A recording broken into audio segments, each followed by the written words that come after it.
أغلق الميركاتو الشتوي وفاز الأهلي بصفقاته الجديدة وارتاحت جماهيره خاصة بعد ظهور ثمار هذا التدعيم.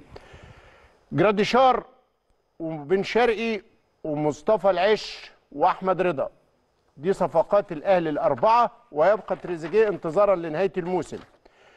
الحقيقة صفقة جراديشار ويمكن حتى تصريحاته الأخيرة للمركز أو للموقع الرسمي للنادي أظهرت قد إيه الراجل سعيد جدا، وقد إيه كان حريص إنه يجي للنادي الأهلي، وكان عنده عروض أوروبية بس شاف من الشغف خوض تجربة مع أفضل نادي في أفريقيا هيروح بطولة العالم.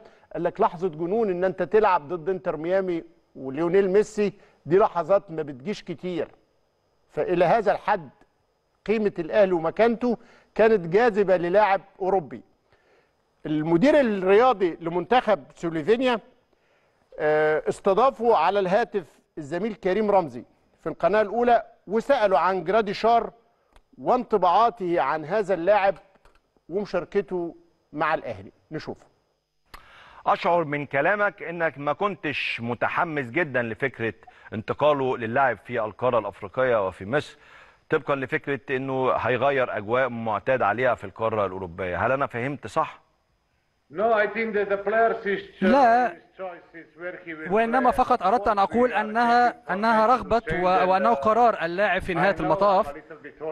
أنا بالطبع أنا كان لدي خلفية عن النادي، وأعتقد أن ما شجع جراديشار هو تاريخ النادي والمباريات المهمة التي يخوضها النادي كل عام، فأنا سعيد له لهذا الأمر وسأتابعه دوما مع النادي المصري، وأعتقد أنه سيؤدي بشكل جيد وأتمنى له حظ أوفر.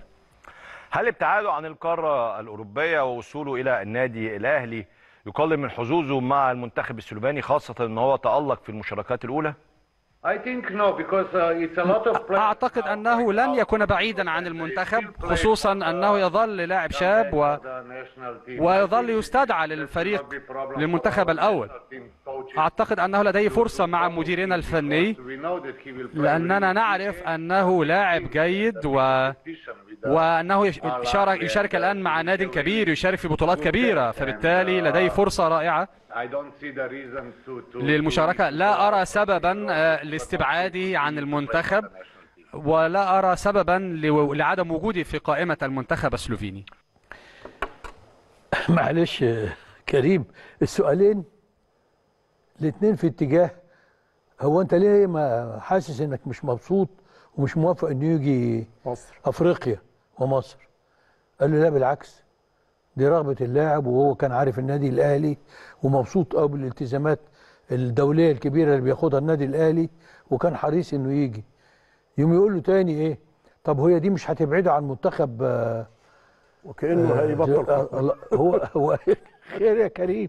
قال له لا بالعكس، الراجل بيؤدي كويس والناس بتتابعه، وطول ما هو ماشي كويس هيبقى قريب من المنتخب. طبعا يعني أحيانا تشعر أسئلة وكأنك تريد أجوبة لا تأتي إليك. لا، يعني السؤال كده مبطن بنوع من التقليل من حجمنا. ايه لا يعني ايه اللي جاب؟ عايز تقول له ايه اللي جابه هنا؟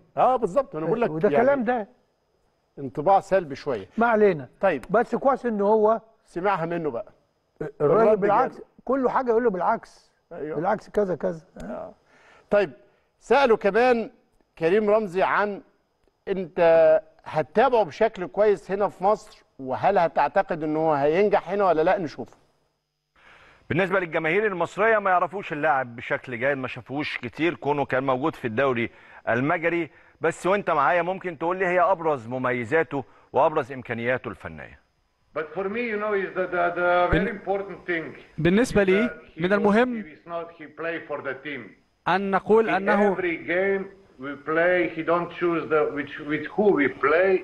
أنه يلعب لأجل الفريق.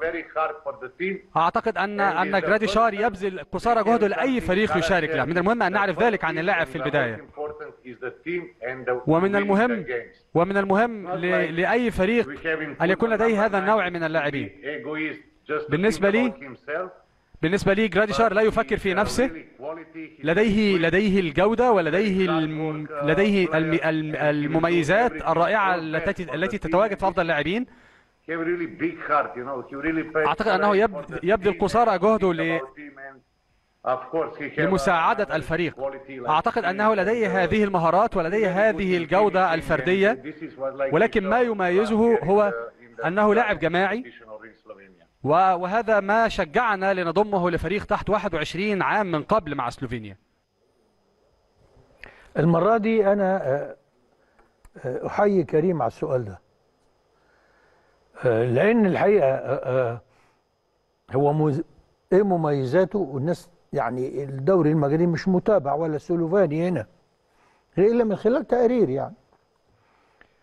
فاللي قالوا عنه المدير الرياضي للمنتخب السلوفاني يتفق مع رؤيتنا للي بيحصل. قالوا ده لعيب بتاع يبذل جهده لصالح الفريق، لا يلعب من أجل نفسه فقط، يؤدي بإخلاص في أي مكان هو فيه. هو لاعب جماعي من طراز مميز. هذا بالظبط بيلخص، يعني لو سألتك وسألتني ايه اللي لفت نظرك هتقولي بجانب السرعة والمهارة المجهود والشغف اللي بيأدي بيه لصالح الفرقة، وسرعة انسجامه مع زمايله وتعاونه كلاعب جماعي اكتر منه لاعب فردي.